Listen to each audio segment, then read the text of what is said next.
Ysbrid y M𝗆r by Catherine McCarthy. A silver ribbon of moonlight coruscated on the sea, guiding the stranger to shore. Mary peeped from behind the curtain, hardly believing her eyes.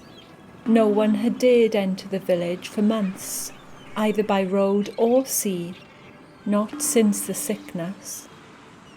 A wave of panic as the stranger alighted the skiff and planted his feet on the pebbles. Black boots, black oilskin, only his face was visible against the night sky. She snuffed the candle, allowing her eyes to adjust. The beam from the lighthouse swept across the beach, teasing her with a momentary glance. In his left hand he carried a lantern, in his right a sack. What was she doing standing here? She should raise the alarm. She donned her cloak and stepped out into the cold night air. Head bent low against the brittle wind, she hurried towards the inn. Christmas Eve, but no sign of festivities. Many of the little row of cottages were in darkness, not a garland or wreath in sight. Only the sickly green glow of lamplight from the Pendrams Inn spoke of life, that and the smell of tobacco and ale. A cursory glance over her shoulder assured her the stranger had not moved. He stood still as a rock, facing towards the village. Even the wind did not cause him to sway. From this distance she could not make out his expression, though she doubted it was friendly. "Are you sure?" Thomas Evans, innkeeper, leaned an elbow on the bar and frowned. A hush fell about the place. Mary's cheeks ruddied, though whether from the bitter wind or the fact that she was the only female present she could not say. She pressed a cold hand to her cheek in an attempt to quell the bloom. "I'm certain," she said. "Come, see for yourself." Thomas and a half-dozen men stood as one, pipes in hand, and tumbled onto the street. Squinting in the darkness, they peered towards the shore. "Well, I'll be," Thomas said, shaking his head. Mary followed the men as they stumbled over the pebbled beach, arms folded across hearts that belied their courageous demeanour. Still the stranger made no attempt to move, nor did he alter his stance. Billowing clouds scudded across the moon in their haste to escape, but the steady rhythm of the surf, as it broke on the shore, showed no such fear. It was the stranger who spoke first. "Will you offer an old man respite?" he said. "I have travelled far and wide to get here." Hair white as snow lapped at his collar. Deep wrinkles on his face spoke of aeons. The bitter wind whistled as he awaited an answer. "From where have you come, sir?" Thomas said, eyeing him suspiciously. "Have you not heard of the sickness that has befallen these parts?" "I have indeed," said the stranger. "It is the reason I have come."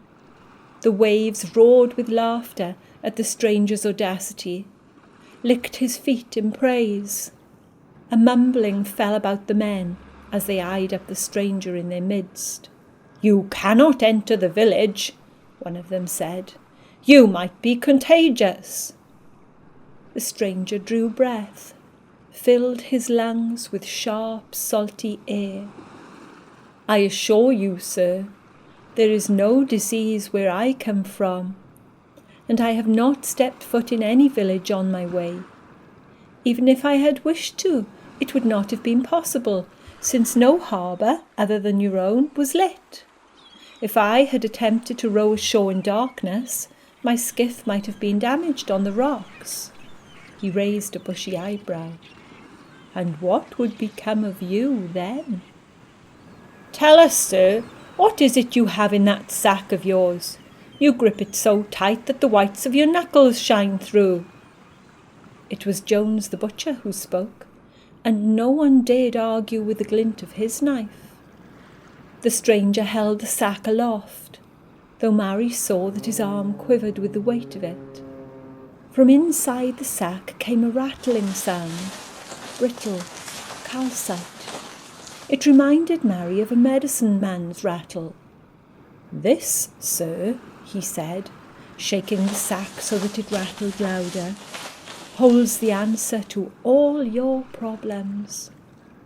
By now word had spread, and Mary watched as a steady stream of villagers approached, though none got too close to the stranger. The whites of their eyes shone huge in the moonlight, such was their astonishment. "Like a ghost," one said. "A ghost from the sea," whispered another. "Ha," said Jones the butcher. "It'll take more than a rattling sack to solve our problems. Be on your way, sir, lest you feel the sharp point of my butcher's hook." The stranger's expression grew weary, his skin blanched by the moonlight. "'Tis only victuals and a bed for the night I seek," he said, "that and the compassion of my fellow men." "But, sir," Thomas said, with an air of feigned pity, "you must know that many hereabouts have fallen sick these past months. People have lost their lives to the sickness, lost loved ones." He stuck out his chest, somewhat proud. "We have been fortunate in our village, for while others have suffered, not one of our inhabitants has fallen foul of it." "I lost an aunt from Tresaith," a voice in the crowd said. "And I cannot even visit my sick grandmother in Penbryn," said another.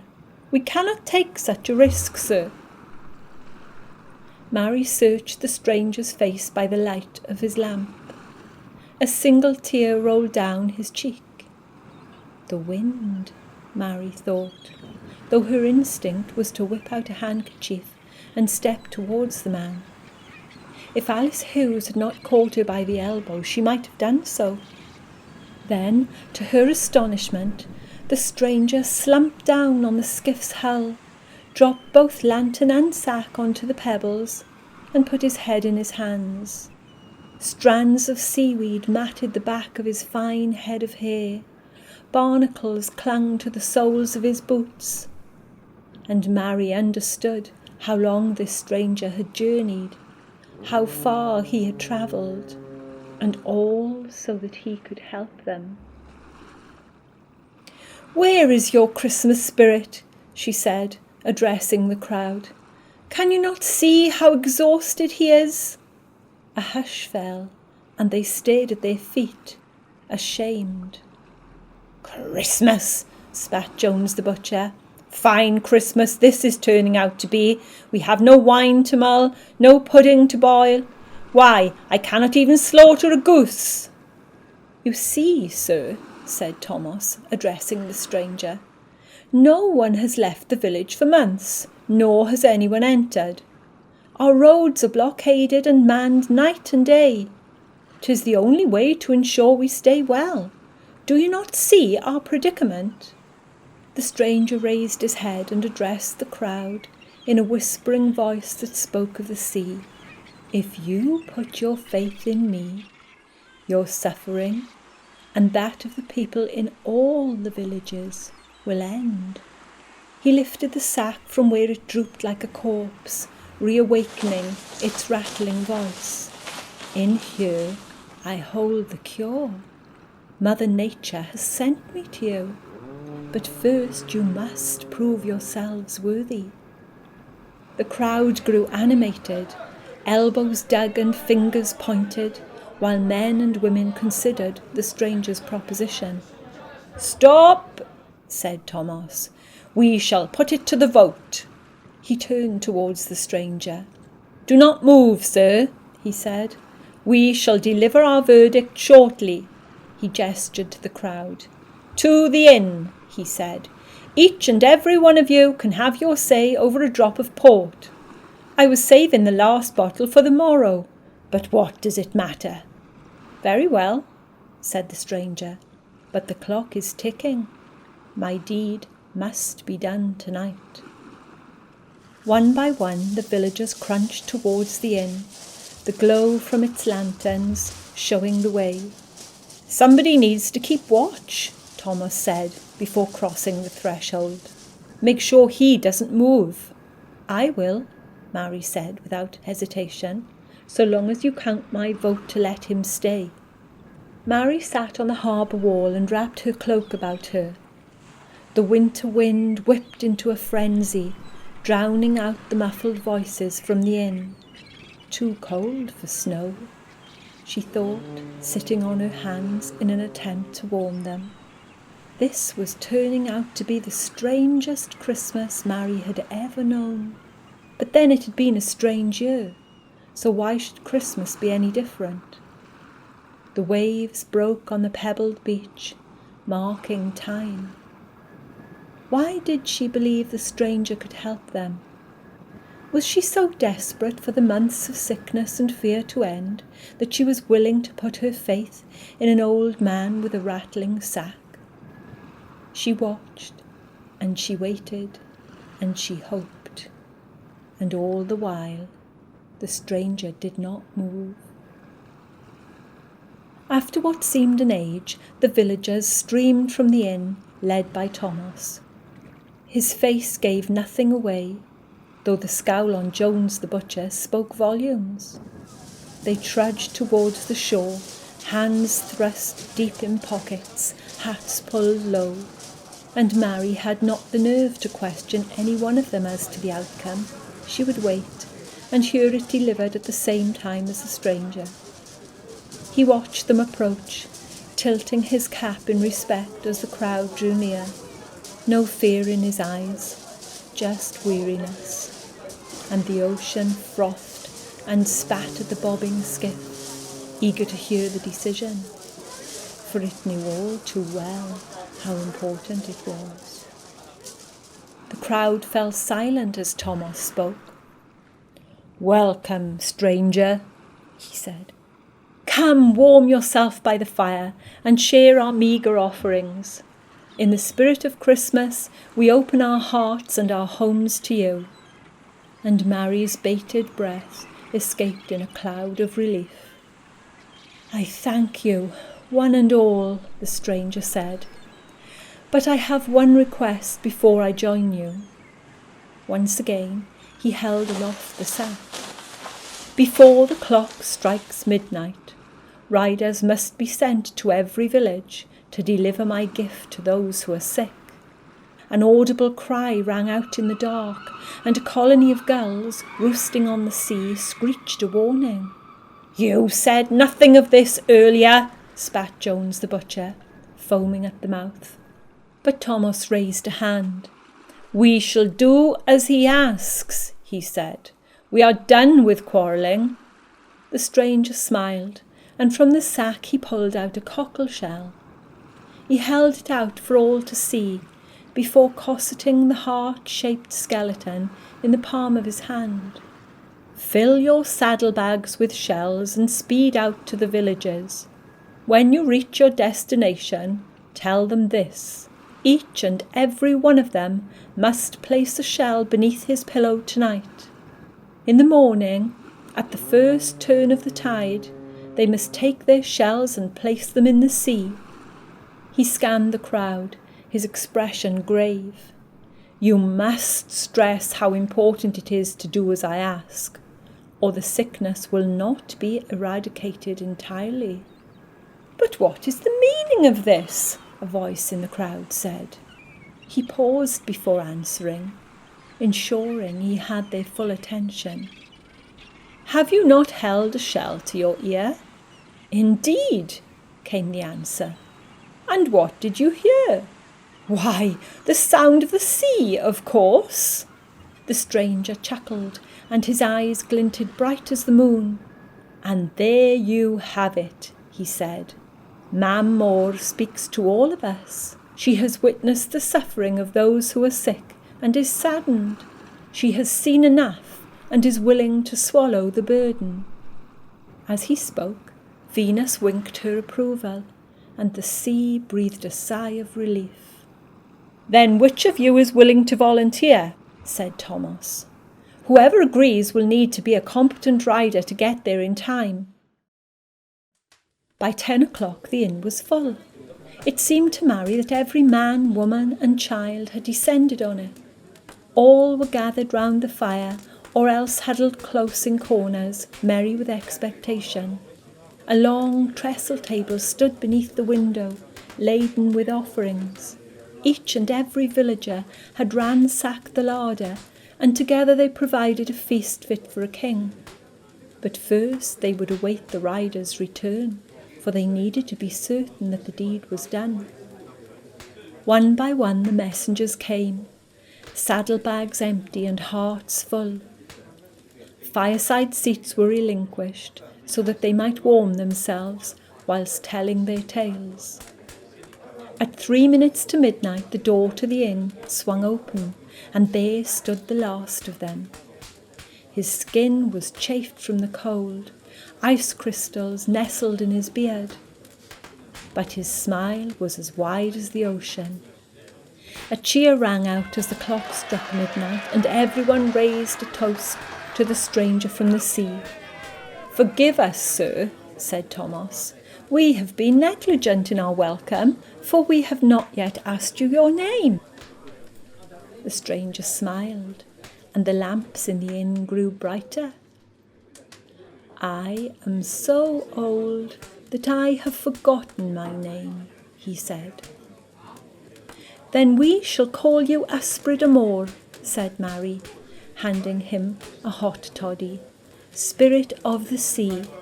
She raised her glass. "Nadolig llawen, one and all. We may not have much left in the way of possessions, but we have been granted the greatest gift of all, good health. Nadolig llawen!" The greeting rang out, and the air was filled with the scent of whisky and honey. The stranger raised a hand. "It would be amiss of me to leave you with no Christmas gift, after you have shown me great trust." He bent low and retrieved the sack from beneath the table. A small bulge in the bottom emitted no rattle as he held it aloft. The children cheered. "But you must wait until morning, like every good citizen," he said. "For now I shall bid you good night, for I am bone weary." Thomas was first to rise on Christmas morning. As far as he was concerned, a special guest was fast asleep in his best bedchamber. Hangover or not, he must rustle up a hearty breakfast before seeing him on his way. He set about lighting the lamps and getting a fire blazing before turning his attention to the larder. Instead of a rasher of bacon and the one egg he had been saving for his own Christmas breakfast, he was astonished to discover that the larder was full. A whole roast turkey stuffed with sage and onion, jars of chestnuts and bowls of clementines, and plum pudding still steaming. His mouth watered. How was this possible? Just then there came a knocking at the inn door. Who could it be at such an hour? Mary stood before him, hair wild about her face and eyes bright as stars. "Is he there?" she said. "I must thank him." Before Thomas could answer, they were joined by others, each with a similar tale to tell. Gifts for the children, food in the pantry. How was it possible from a small bulge in an old sack? Thomas was not surprised to discover the bedchamber empty. As dawn broke, the villagers poured from their cottages, bleary-eyed and lost for words. They descended on the beach as one, hands clasped tight to steady their footing. But the skiff was gone, far, far out to sea. A lantern winked a message of hope. As they watched, it grew dimmer and dimmer until it was no more than a pinprick. The waves swallowed it and took the stranger home. The villagers raised their heads skyward as snow fell upon their faces, soft and silent. It settled on the pebbles, a white blanket of protection. They waited for the turn of the tide. For miles around, the waves carried a song of hope as those who had been struck by the sickness placed their shells into Mam Mòr's open arms. Free from suffering, free from pain, the most precious gift of all.